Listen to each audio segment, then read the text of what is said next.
eich atgyfeiriad brys yn dilyn amheuaeth o ganser. Efallai eich bod yn pendroni pam yr ydych wedi cael eich atgyfeirio i'r ysbyty ar lwybr atgyfeirio brys. Mae yna sawl ffordd gwahanol y gallai hyn ddigwydd. Efallai eich bod chi wedi eich atgyfeirio trwy eich practis meddyg teulu. Os hyn yw'r achos, byddwch fel arfer wedi cael eich gweld gan weithiwr proffesiynol, fel arfer nyrs neu ddoctor, sydd wedi ystyried eich symptomau a chanlyniadau profion, a wedi penderfynu bod eisiau profion pellach neu barn arbenigwr. Bydd y practis wedi ysgrifennu llythyr yn esbonio beth sydd wedi bod yn mynd ymlaen i'r arbenigwr, bydd fel arfer yn feddyg ymgynghorol. Os ydynt yn cyntuno eich bod chi angen cael eich gweld yn gyflym, bydd y pwyntiad yn cael ei drefnu. Efallai eich bod chi wedi cael eich atgyfeirio yn dilyn prawf sgrinio trwy'r rhaglen sgrinio cenedlaethol. Fel arfer, bydd hyn yn cael ei wneud yn uniongyrchol gan y tîm sgrinio ac nid gan eich practis meddyg teulu. Efallai eich bod chi wedi bod yn yr ysbyty gyda symptom arall, a bod eich arbenigwr wedi penderfynu eich bod chi angen profion bellach gan dîm arbenigol gwahanol. Ni fydd mwyafrif y cleifion sydd ar y llwybr atgyfeirio brys yn gweld rheswm difrifol am eu symptomau.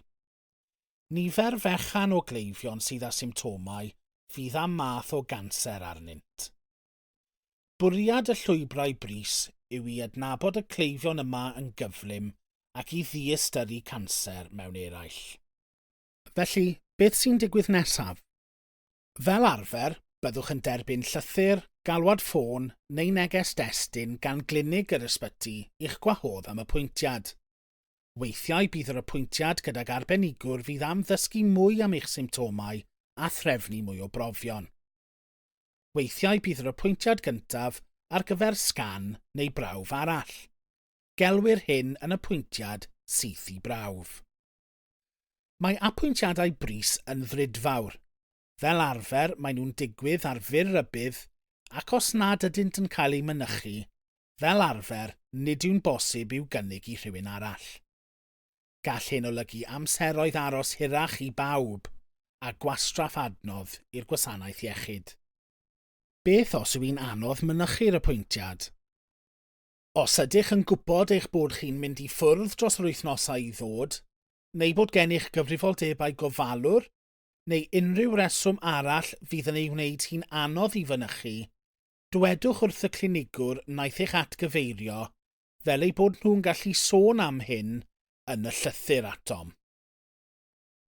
Pan fyddwch yn derbyn manylion yr apwyntiad, os na allwch fynychu, ffoniwch y rhif ar y llythyr neu dilynwch cyfarwyddiadau'r neges destun i ganslo'r apwyntiad a rhoi gwybod yr hoffech ail drefnu. Golygau hyn y gallwn cynnig eich apwyntiad gwreiddiol i rywun arall.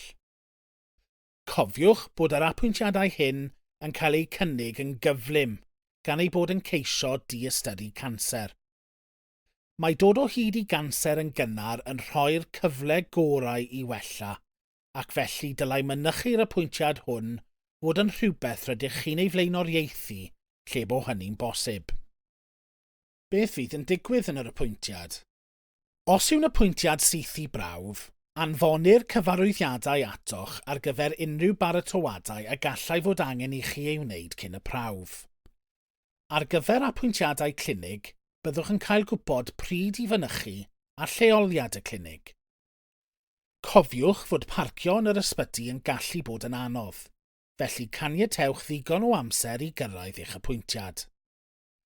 Yn ystod y pwyntiad clinig, bydd meddyg neu nyrs arbenigol fel arfer yn trafod eich symptomau ac efallai gofyn mwy o gwestiynau am yr hyn sydd wedi bod yn digwydd. Mae'n bosib y cewch archwiliad ac weithiau bydd mwy o brofion yn cael ei trefnu. Bydd rhain ar yr un diwrnod neu yn y dyddiau canlynol. Yn dilyn hyn, dylai tîm yr ysbyty ysgrifennu yn ôl at eich meddyg teulu i ddweud wrthynt beth sydd wedi digwydd. Os yw tîm yr ysbyty yn hapus nad oes unrhyw beth difrifol yn digwydd, byddant yn eich rhyddhau o'r clinig ac yn rhoi gwybod i chi fod hyn yn digwydd. Beth ylech chi ei wneud nawr? Wrth aros am eich apwyntiad, mae'n syniad da defnyddio'r amser hwn i sicrhau eich bod cystal ac y gallwch fod. Cliciwch ar y ddolenni un fideos eraill. Diolch am wylio. Am wybodaeth bellach ar baratoi at eich apwyntiad, gwylwch ein fideos eraill. Hoffwch y fideo hon os gwelwch yn dda, os oedd hi'n ddefnyddiol i chi.